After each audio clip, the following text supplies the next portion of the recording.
Ketika mereka selesai makan, ada satu orang wanita, usianya kisaran 40 tahunan, duduk di sebelah Lukman dan Ray. Wanita itu, tatapannya kosong dan menunduk. Hampir 5 menit lamanya, tiba-tiba Lukman dan Ray diberi sebuah kertas berbentuk raja, tulisan aksara seperti aksara Jawa. Dan wanita tersebut berdiri sambil berkata, "Ojo lali oleh, sing sampean masuk pelataran waktu tulis, tanah iki di tanah. Jupuk barang iki, ojo wedi karo apa sing kedadean ing undak-undakan. Sampean nandur waktu iki ing watu, ojo dideleng meneh."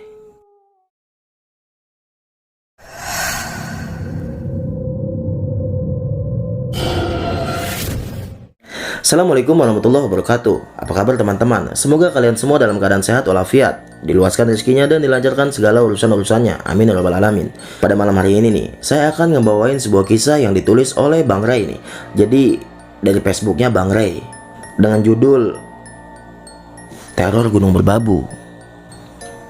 Sebelum lanjut ke ceritanya, mari dukung channel ini dengan cara like, komen, dan subscribe agar kami lebih semangat membawakan cerita-cerita misteri berikutnya. Dan jangan lupa nyalakan tombol lonceng notifikasinya agar kalian tidak ketinggalan cerita-cerita misteri dari kami. Untuk teman-teman yang ingin membaca ceritanya secara langsung, silahkan kunjungi Facebooknya Bang Ray nih, yang saya cantumkan di kolom deskripsi. Dan inilah ceritanya.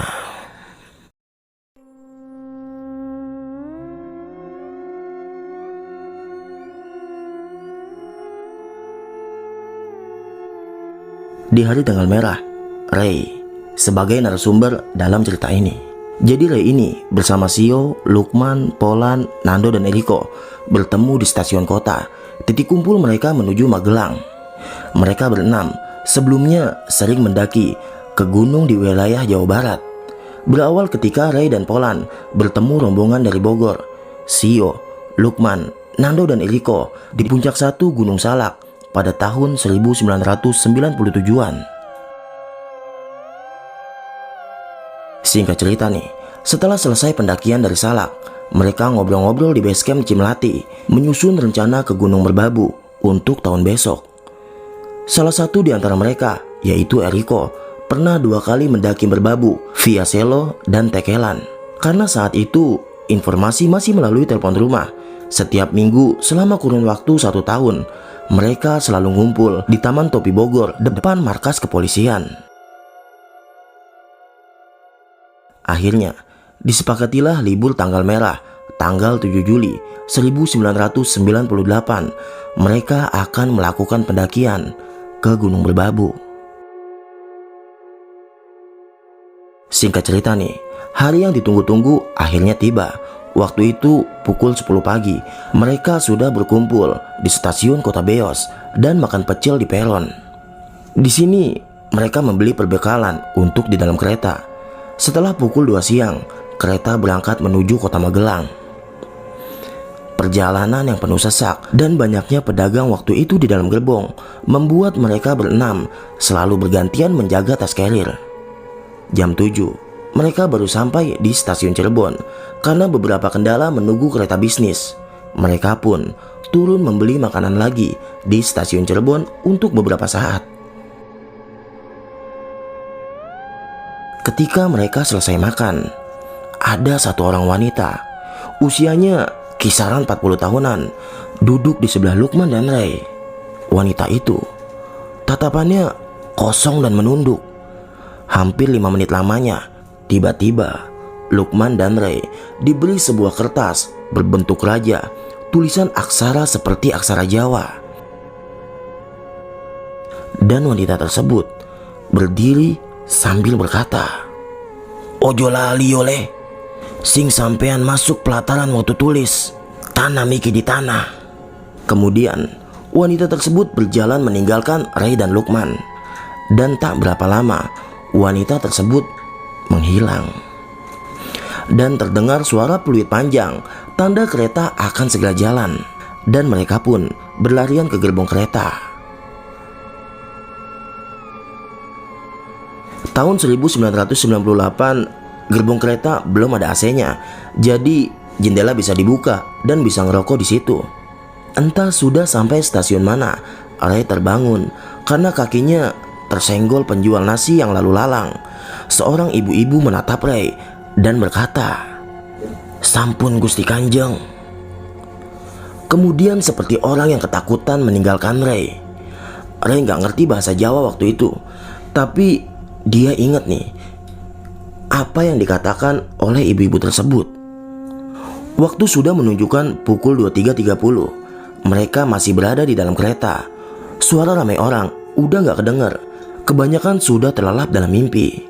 Ray dan Polan duduk di bagian bordis kereta dengan alas koran. Sementara 4 teman lainnya, mereka sudah mendapatkan posisi di bangkunya. Polan terbangun saat Ray menyalakan rokok. Ray dan Polan sedikit berbincang di kereta. Tidak lama kemudian, Lukman memanggil Ray dan Polan. Ternyata ada bangku yang kosong sebelah Lukman.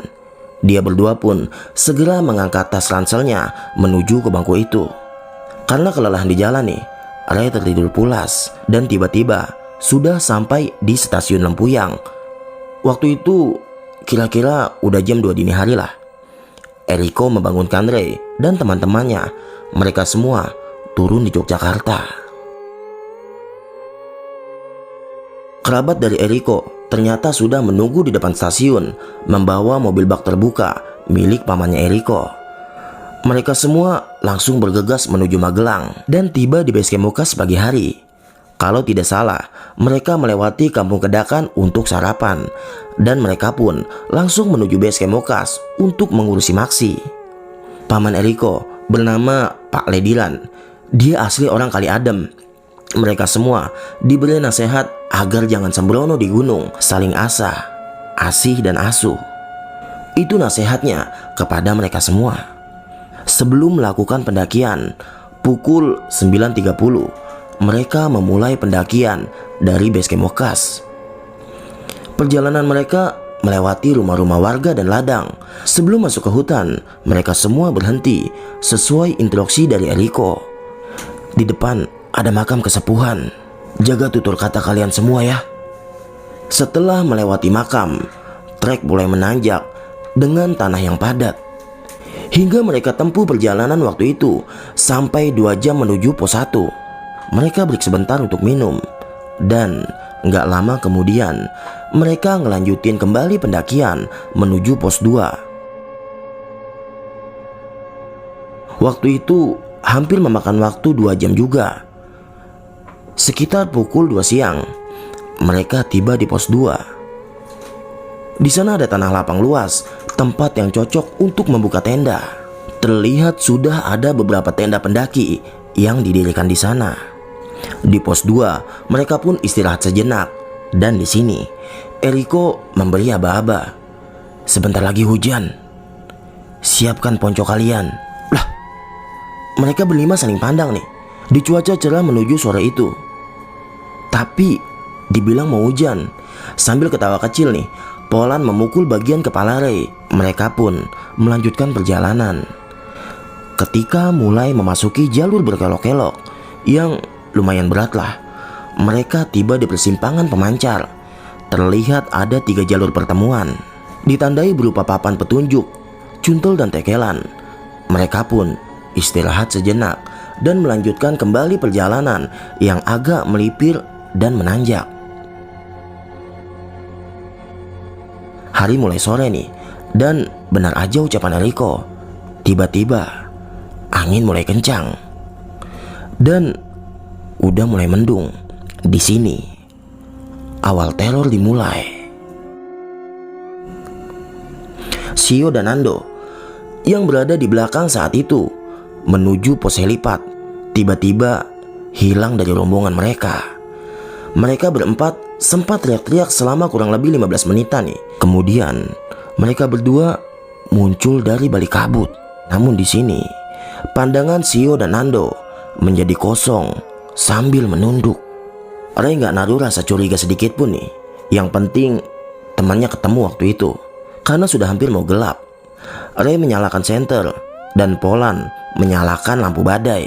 Tiba-tiba Sio jongkok nih, sambil mengeluarkan kaca dan menunjukkan ke arah mereka semua. Kaca itu diarahkan ke arah turunan.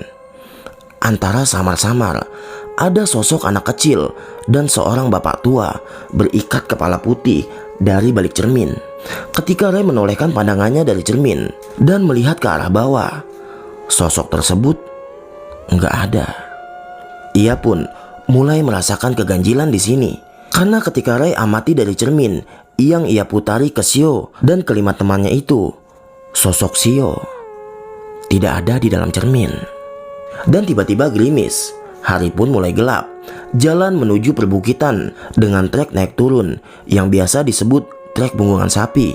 Di sini Nando menangis selama di perjalanan, tapi Eriko memaksakan agar kita semua harus terus melanjutkan perjalanan. Dan Lukman yang dari tadi di sepanjang perjalanan diem aja nih, tiba-tiba dia ketawa sendiri. Suasana waktu itu mulai mencekam.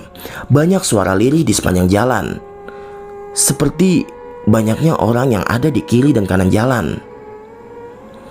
Dan mereka pun mulai memasuki trek sempit dengan tepian kiri jurang yang dinamakan trek jembatan setan. Kaki dan badan Ray tiba-tiba berat nih. Ia seperti membawa 3 buah tas ransel. Punggungnya sangat terasa sakit. Mereka berenam pun tetap melakukan perjalanan memasuki jembatan setan. Suasana benar-benar gelap. Hanya lampu senter dan lampu badai yang mereka pegang. Di tengah trek jembatan setan, Eriko yang posisinya di depan tiba-tiba jatuh menimpa Lukman, dan Lukman menimpa Sio dan Nando. Ray dan Polan yang saat itu ada di posisi belakang segera menolong keempat temannya. Satu senter yang dipegang Ray mati. Ray menyenteri wajah-wajah temannya dan membangunkan mereka satu persatu. Dan di sini langkahnya terhenti, seperti tidak diperbolehkan melanjutkan perjalanan. Saat Ray membangunkan Sio, tiba-tiba dia menunjuk ke arah muka Ray dengan berkata, "Hei sampean, pesan apa sing sampean bawa ke Gunung Iki?" Tiba-tiba di sini nih, Ray keinget waktu dia ada di stasiun Cirebon, yaitu sosok perempuan aneh memberikan sebuah kertas bertulisan aksara Jawa. Ray menyimpannya nih di tas pinggang yang dia bawa sambil menunjukkan ke arah Sio yang kerasukan. Kemudian di situ Sio kemudian berkata lagi, "Jupuk barang iki, ojo wedi karo apa sing kedadean ing undak-undakan. Sampean nandur waktu iki ing watu, ojo dideleng meneh." Kemudian Sio pun pingsan. Hampir 10 menitan Sio pingsan. Mereka masih berada di jembatan setan. Eriko kemudian berkata nih, "Ray, lu di depan." Ray di sini kaget nih, kenapa dia yang ditunjuk memimpin pendakian oleh Eriko.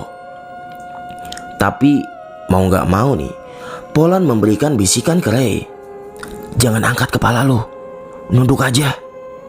Dan Ray pun langsung buru-buru melewati kelima temannya. Sambil tertati-tati, dia menyenteri bagian trek yang sempit. Tanpa Ray sadari, dia mengangkat kepalanya. Tiba-tiba ada kepulan asap seperti kabut berlapis-lapis membentuk sosok seseorang. Jantung Ray berdetak kencang. Di belakangnya ada Eriko yang komat kamit membaca doa sambil terus berjalan melewati sosok kepulan asap. Dan tiba-tiba suara auman harimau memekakkan telinganya. Ray yang kaget kemudian berteriak, "Ampun!" Eriko mendorong badan Ray sebagai kode terus jalan, dan Ray tetap berjalan. Dan di sebelah muka kanan Ray, antara percaya dan tidak percaya, ada sosok wanita yang ia temui di stasiun Cirebon. Wanita itu mengikuti Ray sambil berkata, "Lanjutin aja Le, nggak usah takut." Dan Ray pun nggak berani menoleh lagi ke arah kanannya. Ketika dia mencoba melirikkan mata ke kirinya, banyak sosok orang tua, anak muda, bapak-bapak berpakaian ala orang kerajaan. Semuanya memakai kain sarung. Ray terusin langkahnya nih tanpa memperdulikan itu. Tapi di telinga kirinya terasa benar-benar bising. Dia ngedengar banyak bahasa Jawa yang dia sendiri nggak ngerti artinya. Perjalanan menuju Watu Tulis benar-benar berat. Apalagi di sini, Nando masih terus menangis selama perjalanan. Suara lirihnya membuat Ray menjadi down. Hampir 1 jam mereka semua melewati perjalanan menuju Watu Tulis. Ray pun berhenti karena tiba-tiba Eriko menarik pundak Ray dari belakang sambil membisikkan ke kuping Ray, "Pecahin cermin yang dibawa Sio." Nggak pakai lama nih, Ray pun menarik lengan Sio sambil mencari cermin yang dia bawa. Rupanya cermin tersebut masih dia genggam.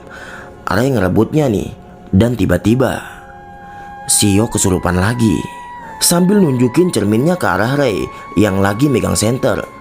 Dari balik cermin terlihat sosok seperti kuntilanak, pocong, makhluk yang berbadan besar dengan taring-taringnya yang besar. Eriko berteriak ke arah Ray, "Pecahin tuh kaca!" Dan Ray pun merebut cermin yang dibawa Sio. Polan mencekik leher Sio dari belakang, dan cermin pun Ray rebut. Kemudian dia pecahin. Dan tiba-tiba Sio pingsan lagi. Keadaan kemudian senyap nih. Mereka semua terdiam nih di tanah lapang Watu Tulis. Senter yang Ray pegang tiba-tiba seperti bergerak sendiri dari tangannya dan menyoroti bagian tanah bergunduk. Tubuhnya seperti terlempar ke depan bersama senternya. Dari balik kuping kanan Ray terdengar suara perempuan, "Tandur banjur tinggalake, lebo kake ing lemah." Ray nggak tahu artinya nih, tapi tiba-tiba aja badannya menunduk dengan lengan kirinya merogoh tas pinggangnya, mengambil kertas pemberian wanita misterius yang dia temui di stasiun Cirebon. Seketika itu juga Ray pendam kertas tersebut. Tidak lama kemudian bagian tanah bergetar seperti gempa dan terdengar suara lirih tertawa perempuan. Kemudian Ray terjatuh dan Polan menolongnya. Eriko segera menghampiri Ray dan berkata, "Ayo lanjutin, kita harus sampai puncak Genteng Songo." Dan mereka pun melanjutkan perjalanan. Mereka pun bertemu 2 jalur, satu agak landai dan satu agak terjal. Eriko membawa mereka ke arah jalur yang landai. Hampir 12 jam mereka baru tiba di puncak Genteng Songo. Lukman langsung mendirikan tenda nih dan membawa masuk Sio dan Nando yang sudah kelelahan dan kedinginan. Waktu itu pukul 11 malaman lah. Eriko masuk ke tenda Ray, Polan dan Lukman sambil berkata, "Tidurnya gantian ya. Harus ada yang jaga malam ini. Besok setelah terang kita langsung turun." Dan mereka bertiga pun mengiyakan perkataan Eriko. Kemudian malam itu mereka lalui dengan bergantian untuk berjaga. Dan akhirnya mereka bertiga pun ketiduran juga sampai subuh tiba. Allahu Akbar, Allahu Akbar, Allahu Akbar, Allahu Akbar.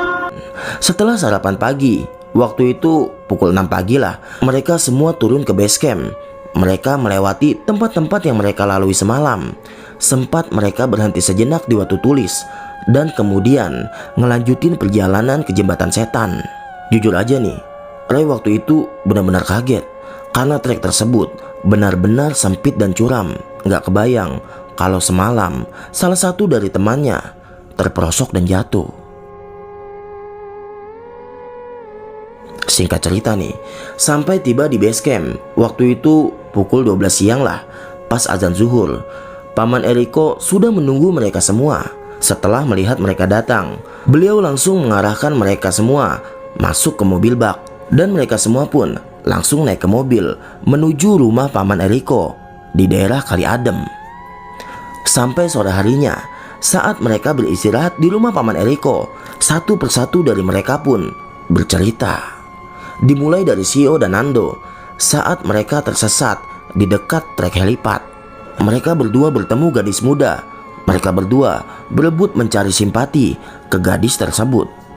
Tanpa mereka sadari, mereka berdua tiba-tiba tertinggal. Dalam keadaan panik nih, setelah tahu mereka tertinggal, sosok gadis tersebut berubah menjadi sosok yang benar-benar nyeremin. Sosok tersebut terbang melesat ke atas dan menghilang. Mereka berdua pun panik, sampai akhirnya mereka berempat memanggil-manggil mereka berdua. Pengakuan mereka berdua nih, sepertinya lama banget waktunya untuk ngikutin gadis tersebut. Dan ketika Nando menangis selama perjalanan, dia tidak kuat nih. Sosok makhluk halus melihat ke arahnya terus-menerus. Sosok tersebut adalah gadis yang dia temui di bawah, yang menjadi sosok menyeramkan. Dan Shio mengaku kalau cermin yang dia pegang adalah cermin milik gadis tersebut yang tertinggal. Eriko juga menceritakan saat tiba-tiba ia terpental, ada sosok berbadan tegap. Sosok itu mendorongnya tiba-tiba sambil mengancamnya. Sosok tersebut berbicara dan menunjuk ke arahnya. Makanya Eriko memerintahkan Rei nih untuk berjalan di depan. Sosok berbadan tegap tersebut mengancamnya. Mereka semua tidak boleh turun sebelum tugas Rei mengubur kertas aksara Jawa dan memecahkan cermin yang dipegang oleh Shio. Lukman selama perjalanan memandangi Rei nih, dan tiba-tiba saat Rei mendahuluinya dan jalan di depannya, tiba-tiba tas ransel Rei diduduki oleh sosok anak kecil. Sosoknya ada dua anak dengan taring gigi yang panjang. Sementara Polan tidak bisa berbuat banyak. Sosok yang ia lihat saat melewati kepulan asap yang dilihat olehnya adalah sosok makhluk halus. Sosoknya beraneka ragam, Gondoruo, Buto Ijo, dan kuntilanak merah. Sementara yang Rei lihat adalah sosok orang-orang seperti zaman kerajaan memakai kain sarung dan wanitanya memakai kemben. Paman Eriko memberitahu mereka semua, sosok perempuan yang mengikuti Rei sejak turun dari stasiun adalah sosok berpengaruh di Watu Tulis. Kertas tersebut dititipkan ke Rei karena sosok tersebut sudah mengincar Rei dari awal. Paman Eriko tidak menjelaskan secara detail kepada Rei. Rei bukan indigo, dia tidak bisa menerawang orang. Kejadian seperti ini bisa Rei temuin saat dia masuk ke pegunungan aja. Dia nggak pernah nih mempelajari ilmu-ilmu atau ajian apapun. Yang jelas semua sudah di luar nalar logikanya.